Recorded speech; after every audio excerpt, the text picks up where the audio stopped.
ये बात है 1560 से 70 के बीच की, जब पानीपत की दूसरी लड़ाई के बाद अकबर दिल्ली का बादशाह बन गया था।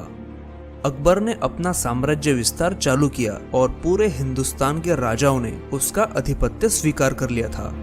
लेकिन एक राजा थे जो उसकी अधीनता स्वीकार नहीं कर रहे थे। वो थे महाराणा प्रताप। महाराणा प्रताप का मेवाड़ अकबर के लिए सुरक्षा और व्यापार की दृष्टि से बहुत ही महत्वपूर्ण जगह थी। दिल्ली में बैठकर अकबर को भारत के बाहर से कोई भी सामान लाना है या फिर बाहरी सेना से मदद लेनी है तो उसके मार्ग में महाराणा प्रताप का मेवाड़ प्रांत आता ही था। अकबर ने महाराणा प्रताप को अपना प्रदेश उसके हवाले करने को कहा, लेकिन महाराणा प्रताप ने अपना प्रदेश नहीं छोड़ा। अकबर ने राजनीति के सारे पैतरे इस्तेमाल किए। कई राजपूत राजाओं को महाराणा प्रताप के खिलाफ कर दिया, लेकिन फिर भी महाराणा प्रताप हार नहीं मान रहे थे। अकबर ने महाराजा मानसिंह, तोडरमल और जयसिंह को अपने साथ लिया और इन तीनों को महाराणा प्रताप को समझाने के लिए भेजा कि वो हार मान ले, लेकिन ये तीनों महाराणा प्रताप को मनाने में असफल रहे। परेशान होकर अकबर ने अपने सेनापति मानसिंह को 80,000 की सेना लेकर मेवाड़ पर हमला करने भेज दिया। मानसिंह की सेना में 80,000 तो महाराणा की सेना में सिर्फ 15,000 सैनिक थे। वो दिन था 21 जून 1876, जब दोनों सेनाएं आमने सामने खड़ी थी। काफी घनघोर युद्ध हुआ। मुगलों को सफलता तब मिली जब मेवाड़ की सेना का मुख्य हाथी रामप्रसाद का महावत एक तीर से मारा गया।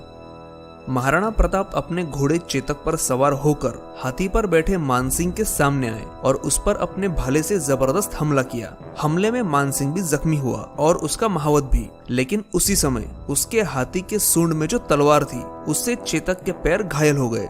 मुगल सैनिकों ने तत्काल मानसिंह की घेराबंदी की और उसे बचा लिया। अपने प्रिय घोड़े चेतक के जख्मी होने से महाराणा चिंतित हो गए और अपने खेमे में आ गए। मेवाड़ के बाकी सरदारों ने महाराणा को विवश किया कि इस लड़ाई में उनका बचना काफी जरूरी है और इसीलिए उन्होंने अब रणभूमि छोड़नी चाहिए ताकि बाद में वो अकबर से लड़कर मेवाड़ की रक्षा कर सकते हैं। और तब महाराणा प्रताप को ऐसा ही करना पड़ा। हल्दी घाटी में पराजित होने की सजा के तौर पर मानसिंह को अकबर ने 6 महीने तक दरबार के बाहर रखा। उधर महाराणा प्रताप अपने कई सरदारों को युद्ध में खोने के बाद अकेले पड़ गए थे, लेकिन फिर भी उन्होंने हार नहीं मानी। वो जंगल में भीलों के साथ रहने लगे, उन्हीं की तरह खाना खाने लगे, जमीन पर सोने लगे और भीलों को मिलाकर उनकी सेना भी बनाई। हल्दी घाटी के आसपास मौजूद पहाड़ियों की और जंगलों की महाराणा को अच्छी जानकारी थी, क्योंकि उनका पूरा बचपन यही बीता था और इसीलिए उन्होंने छापामार युद्ध नीति का इस्तेमाल किया। भले ही मेवाड़ पर अकबर को जीत ना मिली हो, लेकिन मेवाड़ ऐसा इलाका था जहां से अकबर की सेना को गुजरना ही पड़ता था। महाराणा के सैनिक उस पहाड़ी इलाके में फैल जाते और अकबर की सेना पर हमला करते।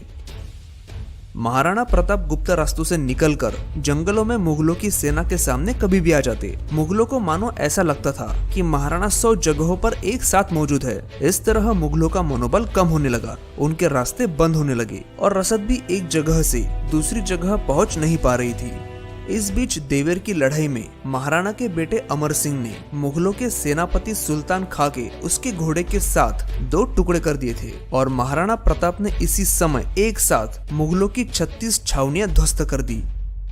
1596 में एक बार शिकार करते हुए महाराणा प्रताप को चोट लगी, जिससे फिर वो कभी उभर नहीं पाए और 19 जनवरी 1597 को सिर्फ 57 वर्ष की आयु में उनका देहांत हो गया। इस तरह महाराणा प्रताप ने आजीवन अकबर से हार नहीं मानी और अकबर को भी जीत नहीं मिली। उम्मीद है आज का वीडियो आपको अच्छा लगा हो। कृपया इस वीडियो को लाइक कीजिए और ऐसे वीडियोस देखने के लिए हमारे चैनल को सब्सक्राइब कीजिए।